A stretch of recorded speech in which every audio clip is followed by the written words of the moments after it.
Good morning student. आज हम अपनी B Ed second year second paper अधिगम हेतु आकलन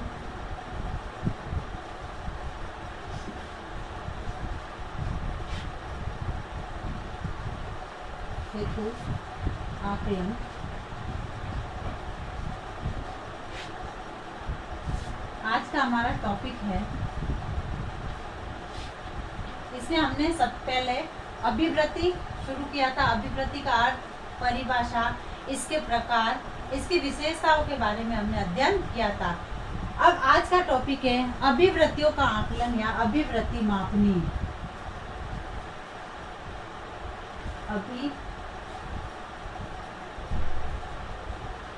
अभिवृत्तियों का आकलन या अभिवृत्ति मापनी।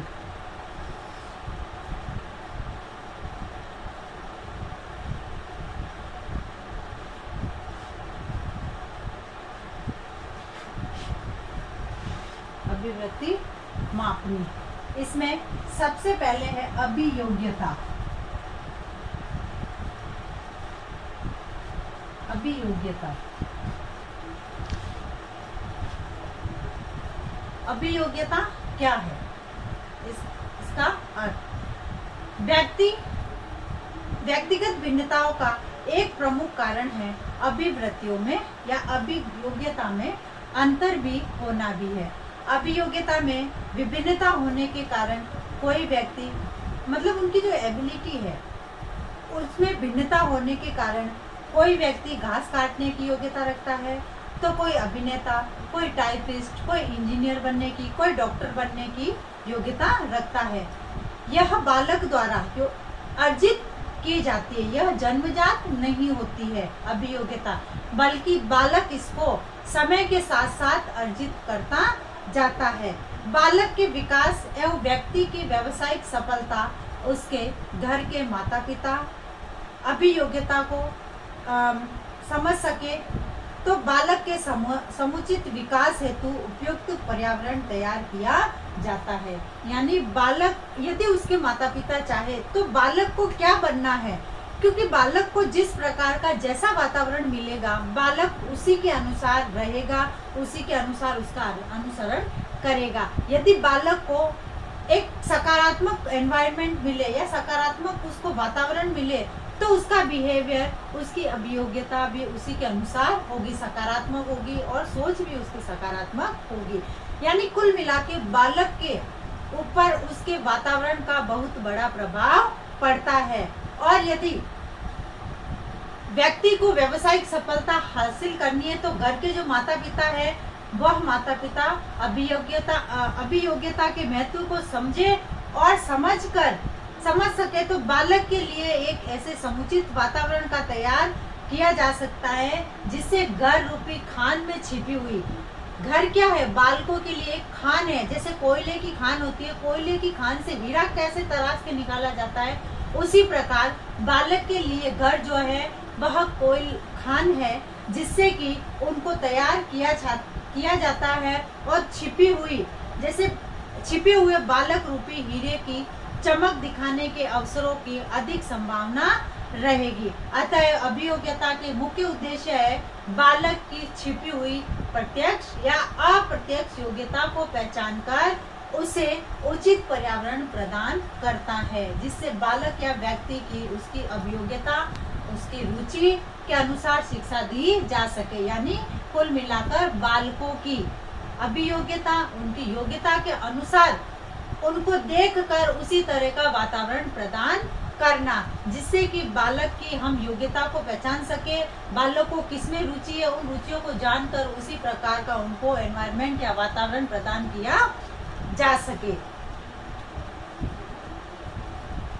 परिभाषा।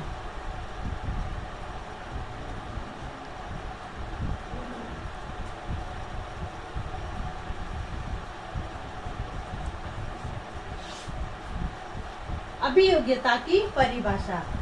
बिंगम।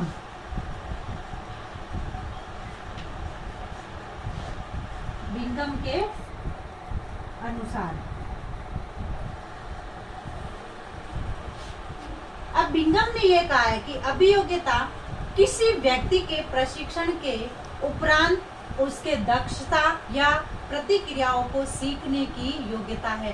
क्योंकि जब बालक को प्रशिक्षण दिया जाता है तो प्रशिक्षण में जो वो दक्षता सीखता है, जो प्रतिक्रियाएं सीखता है, वो सीखने की जो योग्यता होती है वह अभियोग्यता कहलाती है। बिंगम का निष्कर्ष यह है कि अभियोग्यता एक गुण नहीं है, बल्कि यह तो बहुत से गुणों का सम्मिलित प्रभाव है तथा विभिन्न अभियोग्यताओं के विभिन्न गुणों के मिश्रणों की आवश्यकता होती है। एक अभियोग्यता हेतु एक प्रकार का गुण मिश्रित होते हैं, अन्य प्रकार की अभियोग्यता के लिए अन्य प्रकार के गुण संबंधित होते हैं। यानी विद्यार्थी को यदि एक प्रकार की योग्यता हासिल करनी है तो उसमें एक ही प्रकार के गुणों का होना आवश्यक है, किंतु वह अगर अभियोग्यता कई प्रकार की उसको हासिल करनी है तो उसमें कई गुणों का होना आवश्यक है और कई गुणों से संबंधित होता है। उसके बाद दूसरे जो है फ्रीमैन ने कहा है, फ्रीमैन के अनुसार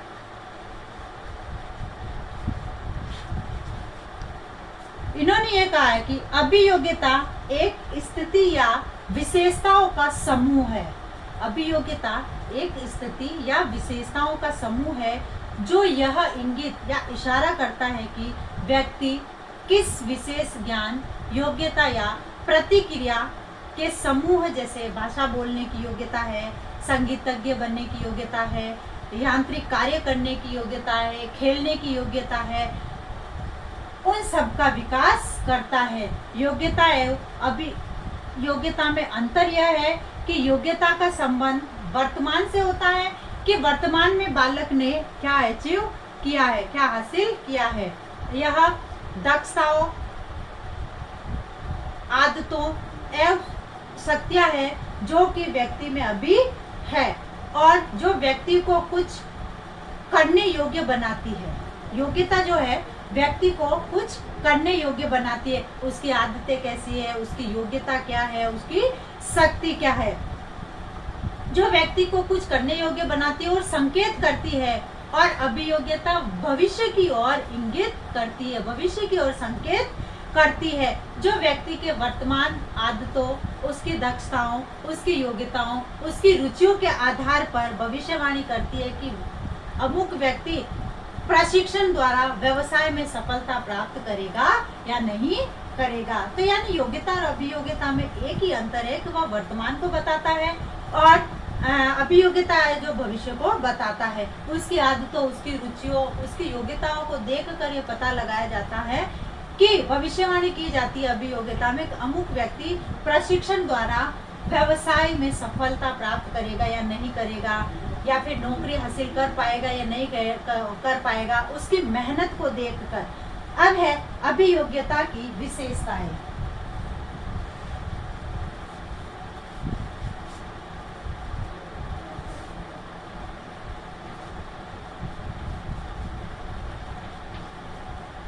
विशेषताएं अभियोग्यता की। किसी व्यक्ति की अभियोग्यता वर्तमान गुणों का वह समुच्चय है जो उसकी भविष्य की क्षमताओं की ओर इंगित करती है।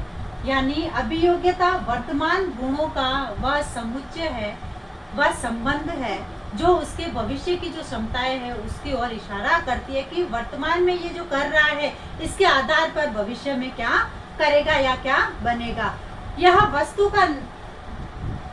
वस्तु का नाम न होकर अमूर्त है जो दिखाई नहीं देता है, क्योंकि यह व्यक्तित्व का अंग समझी जाती है, इसलिए यह व्यक्ति के गुण या विशेषता की ओर संकेत करती है जो कि दिखाई नहीं देते हैं, अदृश्य होते हैं, अमूर्त होते हैं। और उसकी रुचि, उनकी योग्यता को देखकर हम ये पता लगाते हैं कि अमुक व्यक्ति की जो विशेषता है वह विशेषता किस प्रकार की है। फिर यह वर्तमान वस्तु स्थिति होने पर भी भविष्य की ओर निर्देश करती है। यह गुणों का समुच्चय है जो क्षमताओं की ओर संकेत करते हैं। ये परीक्षाएं सीधे भविष्य की सफलता का मापन नहीं करती। इन परीक्षाओं में आंकड़ों की जो क्षमताएं हैं, उन क्षमताओं के नामांकन करने का साधन प्रस्तुत करते हैं।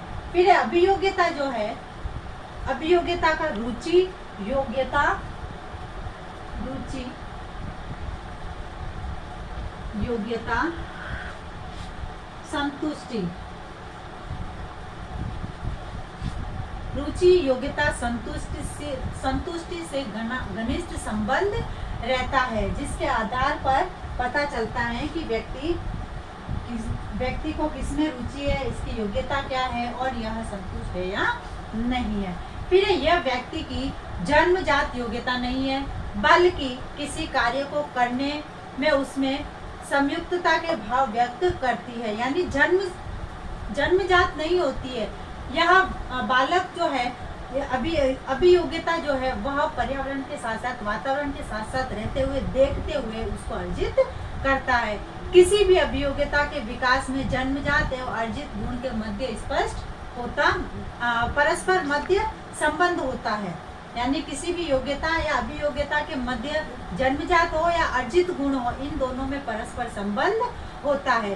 किसी व्यवसाय में प्रवीणता प्राप्त करने हेतु अभियोग्यता के साथ उस व्यक्ति की रुचि होना भी आवश्यक है। जब बालक को यदि हमें टीचर बनाना है और उसकी योग्यता, उसकी रुचि नहीं है, तो हम उसकी बिना रुचि के जब कार्य करवाएंगे तो वो उस कार्य को करने में, या जो हम बनाना चाहते वह उसमें सफल नहीं हो पाएगा। तो यानी किसी भी कार्य को प्रवीणता या उसको सफल बनाने के लिए अभियोग्यता के साथ उसकी उसमें कार्य करने में उसकी रुचि होना भी आवश्यक है, क्योंकि कोई भी कार्य बिना रुचि के नहीं हो सकता है। किसी व्यक्ति के समस्त अभियोग्यता सामान्य रूप से विकसित नहीं होती है, बल्कि असमानता का होना स्वाभाविक है। सब में एक जैसी अभियोग्यता नहीं होती है। हर किसी में, कोई डॉक्टर बनना चाहता है, कोई इंजीनियर बनना चाहता है, अपनी अभियोग्यता, अपनी रुचि, अपनी योग्यता के अनुसार। फिर अभियोग्यता में व्यक्तिगत भिन्नता पाई जाती है। कोई होशियार होता है, कोई सामान्य बुद्धि का होता है। तो यानी प्रत्येक व्यक्ति में अभियोग्यता जो है वह अलग अलग प्रकार से पाई जाती है। तो इस प्रकार से अभियोग्यता जो है वह विद्यार्थियों की रुचि, उनकी योग्यता और उनके कार्यों की ओर इंगित करता है। आज का गृह कार्य है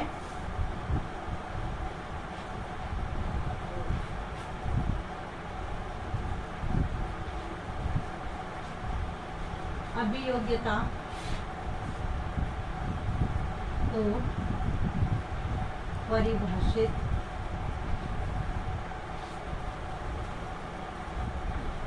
करते हुए इसकी विशेषताएं बताइए। धन्यवाद।